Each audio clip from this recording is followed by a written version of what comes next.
test microflore, test flore, voilà.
Same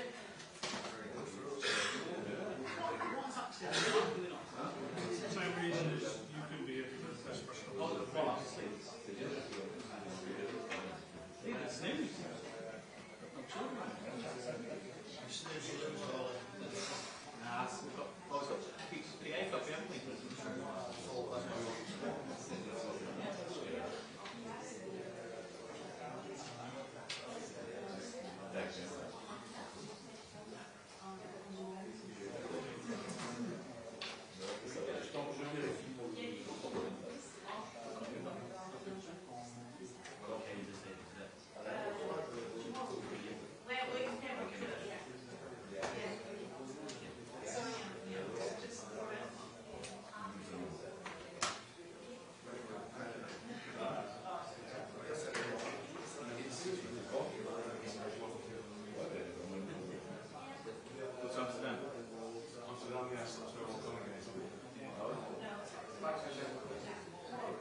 Very on brand.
any team Oh, no, you'd I look need to be to out. win. I'm afraid the answer to that I don't want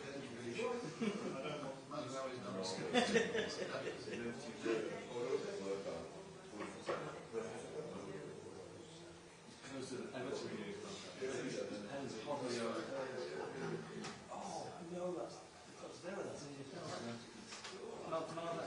that's napkin, look, Simon. 14 millimetres. That's the nib was to the paper. No. New record. Well done. Come back and try again tomorrow. Right at the bit.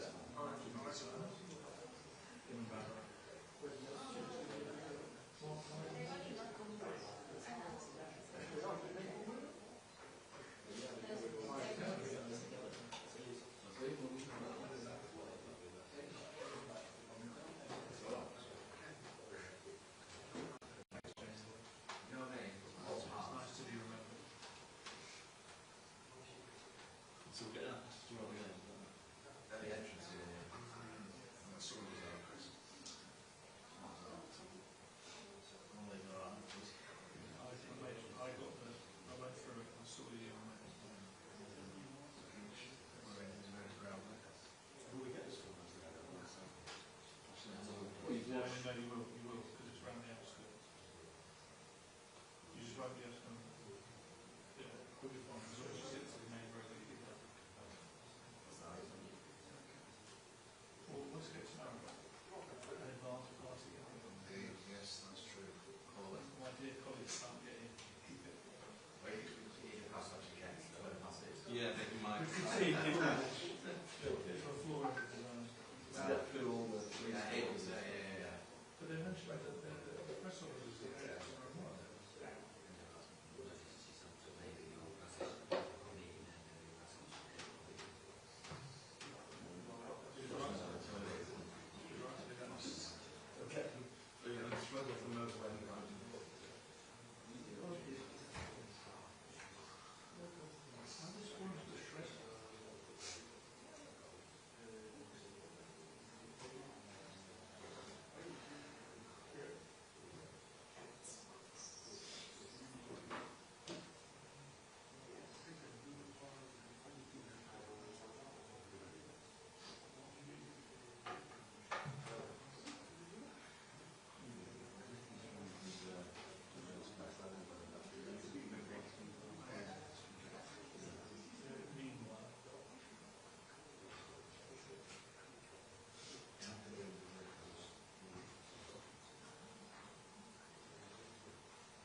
Double down there.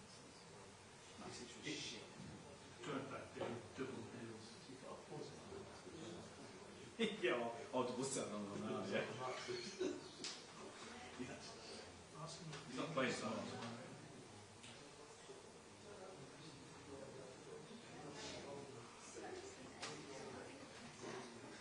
they got set up.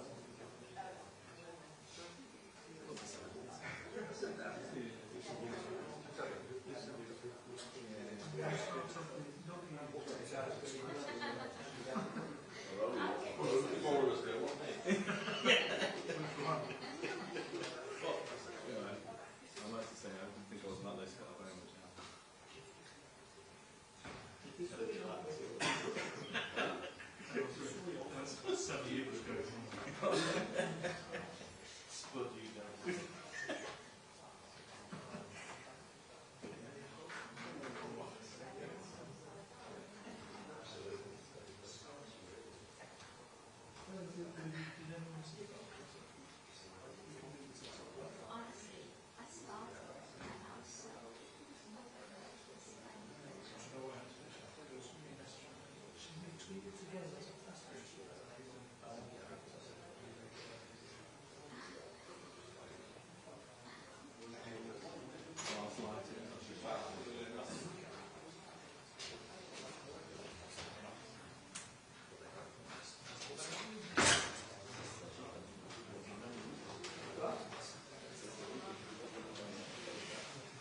I'm in the middle. Welcome everyone. Thanks for coming. We have Ruben, Amorim and Diogo Dallo. Please identify who your question is for. Okay, let's go. Who wants to start? Simon. If you just wait for the microphone.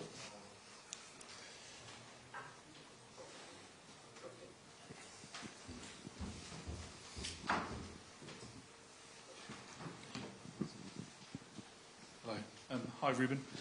Cobby's in the travelling squad. How good is it to have him back with the group? And can he start tomorrow? Is he fit enough for that, or is it a player that you're going to have to be careful with? No, in this moment we have to be careful with Kobe. He had some games out, so we have to be careful with this fitness. We are really happy to have more options, and the option like Kobe Maino. With the quality that he has, he can play in different positions. He's already played as a 6, as an 8, as a 10.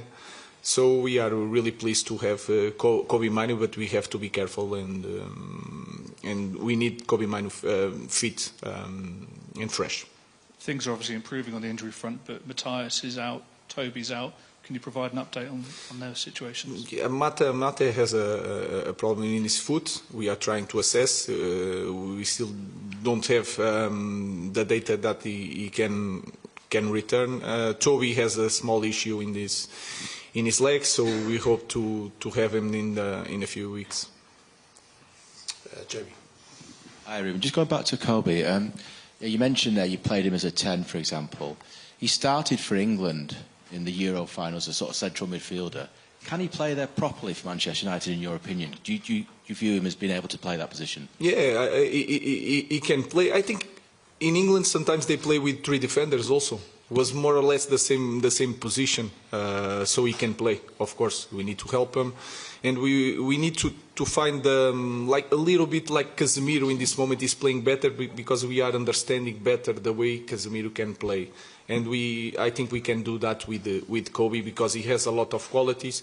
He's really good on the ball, but he also really good near the opponent's box. So we'll try to manage all that to try to find the right space for a player like Kobe. So I fully accept he's a young, he's still a very young player, but having started for England in that final and done very well last season, when you say you need to help him, in which way exactly? Because he seems already, very good. Yeah, but I think that is also a little bit the problem. When I see Kobe Maino, I see a lot of talent, but in the way I see it, I could be wrong. That's for sure. I see some things that Kobe Maino has to improve. The pace during the game. He has qualities that we can use it. Like I said, in build-up, he needs to improve. Near the box, he has a lot of talent. And that's why I think he did a very good game in Europa League in that position. So when I see Kobe Maino, I see not as a full player in the moment because he's 19. And if I say to Kobe, no, you are done, you are the final player, I think I'm not helping Kobe. That's all. Diogo, you've been consistently available, injury-free for Manchester United. Cristiano Ronaldo has also name-dropped you as a player who he thinks a United player can reach the top of his game. What behaviours and what routines do you use to stay consistent, and do you try and teach these to the younger players who are coming into a busy schedule and big intensities in the game? I would say I started to become a little bit more obsessed about being available. I think that's the first step for you to be able to play, is being available. Obviously through some problems that I had during the first year, especially here at Man United, the first few seasons. That's why I had this mind switch a little bit in terms of being available physically. And then obviously I become a little bit more obsessed. Having Cristiano as a teammate helped me to understand a little bit more and try to know my body a little bit more and try to do the things a little bit more consistently. And then obviously with game time, with having more confidence in your game and playing more games, I think that becomes like a snowball. But overall, I try always to help my teammates. What I say all the time is that sometimes what can work for me cannot work for other teammate, because every person and every human being is individual. But overall, I try always to do whatever I can for me to be able physically, and then it's up to the manager to decide if I play or not. And then Ruben, to you. Altay Bayindiri is back available for selection. He had started Europa League game under you, done very well. Would you expect him to come back in to play in the Europa League games? We'll see. Tomorrow he's going to play Onana, and Altay is returning now. So we have three top goalkeepers that are ready to play. And just on the Onana starting, as you've just revealed. Obviously, we've seen the comments between Matic and Andre Onana. How do you think that will affect the game tomorrow? Do you think it adds anything to it? I think tomorrow will not matter. I think if you see the full quote of Andre Onana, is quite different. The first sentence is Lyon is a very, very good team. So I think sometimes the players don't listen, or the coaches don't listen the full quote, and sometimes it's just a misunderstanding. And I know Matic also. He's a great guy. So tomorrow is going to be a normal game. Mr. Amorim, after you defeated Real Sociedad, you made mention of the physicality that was necessary to do that. And you also said that Lyon would be a very different physical prospect. Could you elaborate a little bit more? How do you go into this mindset knowing you need to attack this team in a different way than you did in the previous round? Yes, if you look, in that department it's quite simple. If you look the team of Lyon, they are stronger, faster and bigger than Real Sociedad. They play different football, but they have, since Paulo Fonseca is here, they are winning most of the games. They are scoring more goals. They are suffering a few number of goals. So it's a strong team physically, but they have a type of game that is really based on possession. So it's going to be a different game. And you feel it against Real Sociedad. Sometimes you make a lot of runs with Rasmus, with Josh. To do that against this team is going to be harder to do it all the time. And we have to arrange other ways to win the game. Mr. Dallo, are you ready for that rearrangement, making those runs differently? Yeah, I'm always ready for every scenario. I think for you to be able now to go through in this competition, obviously games get more difficult, and at this stage you have to be ready to every scenario. Obviously we prepared well the game, and tomorrow I think if we're sharp in our minds physically, I think we can make a very good game. Ruben, Nemanja had some very nice quotes about you, what you were like as a teammate, and how he thinks some of your strengths then have helped you in coaching. He said you were the most optimistic guy in the dressing room, regardless of what the situation was. Have you carried that trait into coaching? That is clear. I'm always saying that we are going to win the Premier League, so you can see it that I'm really optimistic. So I think it's something that you're born with that. You cannot change, you cannot fake it. You can fake it for a while, but through your life you are who you are, and I'm like that. So I'm seeing things in the positive way. Sometimes I get a little bit frustrated, but it's a characteristic that like any other. And then with Onana and Matic, you know them both really well. Onana on Sunday, it didn't seem like he was coming from a place of disrespect. He was being optimistic, he was being quite positive, because this is a huge game for United, and he was just on the front foot about it. and Nemanya's obviously read it the wrong way and reacted very harshly. How will Andre be feeling hearing comments like that? It's really hard. It's really hard to deal with that, and that is for sure. And again, if you look to all the quotes, you cannot see disrespect there. Just respect, but trying to give confidence and to show confidence in his team, especially in this year, so everybody can talk bad things about Manchester United. Sometimes our group, as a player, as a coach, as a staff, has to show some confidence in our team. So I think that's all. And again, I know really well Nemanja Matic and how good guy he is. So he hears some things by half, not the whole story. So that for me is clear in this situation. Hello, sir. I'm Noah from Ziggo Sport Netherlands. Question to the coach. Could you tell us a bit about the importance of this league for your squad, as it also might be the only possibility for United to gain European football next season? It's really important in all aspects. The first one is to win a title, especially an European title. In this season, in this context, winning something like that is massive for us, for our confidence. And then to the future, to the next season. To play Champions League in our club is completely different. The environment, the way we are going to face the summer, the budget for the summer, everything is connected with this competition. And we know that pressure, but again, it's not the biggest problem in Manchester United. And we have another strengths to get this in the right way without Champions League next year.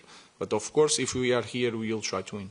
And I also wanted to ask you about the development of Joshua Zirkzee. How are you looking at that, and how is he doing?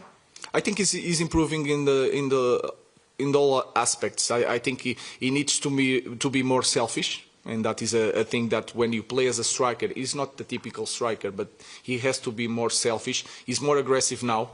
He works better now. He's defending better now. He's connecting quite well. He played as a striker in some games, especially against Arsenal. He did really well, and then in some games against Real Sociedad he played more as a 10, so he can adapt in different situations. So I see it in that Josh is improving and is showing good things. Thank you. Last two, Pete, and then Rob. Question for Diogo. There's been a lot has been said about the lack of intensity in the derby on Sunday. Have you noticed a pick-up in intensity this week ahead of a crucial game, or has it been the same as it always has been? I mean, I can tell you straight away that it was a really intense game. I was on the pitch, I ran a lot, and my teammates ran a lot. We fought really hard to be competitive that game. I think everybody in the stadium felt that we wanted to win the game. And I think we were really competitive. I mean, everybody's entitled to their opinion. You might like the type of game that was. You might prefer that the game was a little bit more open. But if you ask Man City players and if you ask Man United players, I'm sure that everybody was with the right approach and right intensity to win the game. But at the same time, both teams respected each other a lot in terms of knowing that a little mistake, a little detail could define the game. And we were really aware that any slight inch of the pitch that we could give to Man City, they could score a goal and they can win the game. So we were very compact as a team. I think it was something that we've been improving a lot. We created enough, I think, to win the game. In the end, I understand as a fan that you watch a Man City, Man United winning 0-0 is not the same as a result with more goals. Obviously, everybody wants to see goals, but I would say that I felt inside the pitch the game was really intense, and we did everything to win. In the end, it was a draw. It's part of football. Last question, Rob. Hi, Ruben. Obviously, since you've come in, the results in the Europa League have been a lot better than perhaps they have been in the Premier League. Because you're asking the players to change the way they play a little bit, do you think they're finding it easier to play in the Europa League games, possibly because it's less intense or it's not as physical, and it's easier for them to kind of follow these new instructions that you're giving them? No, I think it's not nothing tactical. I think I truly believe is the pace of the game, the physicality of the game, and you have guys. We have the best league in the world. Sometimes the games you don't see a lot of intensity, but I can guarantee you that compares to some games that we had in the Europa League, and I have the data to talk about it, is completely different. And if you have one more second to think with the ball, it's a different game. So until now, I don't know the game tomorrow, but until now, I felt a difference when we play Europa League and when we play any Premier League game. So that small space of time can give us an advantage to play better. Thank you very much. Thank you. Thank you.